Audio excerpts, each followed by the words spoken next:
Hi friends, இன்றைக்கி என்னோடய morning vlog பார்க்கலாம் வாங்க. காலையிலே எழுந்திரிச்சு பால் ஆற்றிட்டு ப்ரெட் டோஸ்ட் பண்ணிவிட்டேன்.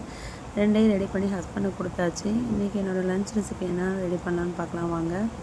லன்ச்சுக்கு நான் இன்றைக்கி முள்ளங்கி சாம்பார் தான் ரெடி பண்ணேன். அதுக்கு எப்பயும் போலயே கடுகு, வெங்காயம், தக்காளி, முள்ளங்கி எல்லாத்தையும் வணக்கிட்டு சாம்பார் தூள் அதையும் போட்டு நல்லா வணக்கிக்கலாம். வணங்கின பிறகு பக்கத்தில் வேக வச்சுருந்த பருப்பு, தண்ணி, கருவேப்பிலை, உப்பு எல்லாத்தையும் வணக்கி விட்டு நல்லா கொதிக்க வச்சுக்கலாம். காய் வெந்த பிறகு தான் புளி தண்ணி சேர்க்கணும். கடைசியில் புளி தண்ணி சேர்த்து சாம்பார் ஒரு பக்கம் கொதிச்சிட்ருக்கு. பக்கத்துலேயே சாதத்துக்கு குக்கரில் அரிசி வச்சுட்டேன்.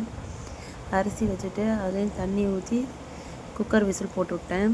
அதுக்கப்புறம் நான் பீக்கங்காய் பொரியல் செய்ய போகிறேன். அதுக்கு கடாயில் எண்ணெய் ஊற்றி கடுகு, கடலைப்பருப்பு, உளுத்தம்பருப்பு, வெங்காயம் எல்லாத்தையும் போட்டு நல்லா வணக்கிட்டு கட் பண்ணி வச்சுருக்க பீக்கங்காவையும் அதில் போட்டு நல்லா வணக்கிக்கலாம். வணங்கின பிறகு பச்சை மிளகா, காரத்துக்கு ஏற்ற பச்சை மிளகா போட்டுக்கோங்க. மஞ்சள்தூள், உப்பு போட்டு நல்லா வணக்கிட்டு கொஞ்சமாக தண்ணி ஊற்றணும். ஏன்னா பீக்கங்காயிலேருந்தே தண்ணி வரும். அதனால் கொஞ்சமாக நம்ம தண்ணி ஊற்றிக்கலாம். தண்ணி ஊற்றிட்டு இது நல்லா தண்ணி சுண்டுற அளவுக்கு இதை நல்லா வேக வச்சு எடுத்துக்கலாம். அதுக்கப்புறம் இன்னொரு கடாயில் நான் பீன்ஸ் முட்டைக்கோஸ் பொரியல் செய்ய போகிறேன். அதுக்கு கடாயில் எண்ணெய் ஊற்றிட்டு கடுகு, கடலைப்பருப்பு, சீரகம், வெங்காயம் எல்லாத்தையும் போட்டு நல்லா தாளித்து எடுத்துக்கலாம். நல்லா வணங்கி வந்த பிறகு நம்ம கட் பண்ணி வச்சுருக்கிற முட்டைக்கோசையும் பீன்ஸையும் அதில் கொட்டி நல்லா வணக்கிக்கலாம்.